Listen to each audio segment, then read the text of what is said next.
بسم اللہ الرحمن الرحیم۔ آج انشاءاللہ تعالیٰ میں آپ کو رزق کے حوالے سے بتاؤں گا کہ بہت سارے لوگ پریشان ہوتے ہیں کہ روزی رزق کے معاملات میں، تو ان کے لیے یہ میرا ایک ذکر ہے، وظیفہ ہے، میں انشاءاللہ جو آپ کو عمل بتانے لگا ہوں، بڑا خوبصورت عمل ہے۔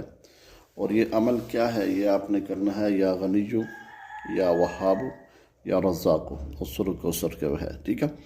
آپ نے اس کو پڑھنا ہے۔ پڑھنے کی روٹین اس کی یہ ہے کہ آپ نے عصر کی نماز کے بعد بیٹھ جانا ہے۔ بیٹھ کے پہلے آپ نے دروشی پڑھنا ہے 3 مرتبہ۔ دروشی پڑھنے کے بعد پھر یا غنیجو یا وہابو یا رزاقو، ٹھیک ہے۔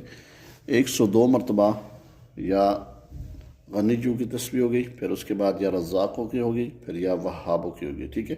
اس کے بعد پھر 11 مرتبہ سورۃ کوثر پڑھنی ہے، اول آخر 3 مرتبہ درود شریف کے ساتھ۔ انشاءاللہ تعالیٰ آپ روٹین کے ساتھ اس ترتیب کے ساتھ پڑھیں گے تو آپ کو فائدہ ہوگا۔ جتنے بھی میرے ویڈیوز سننے والے دیکھنے والے ہیں، میرے چینل کو سبسکرائب اور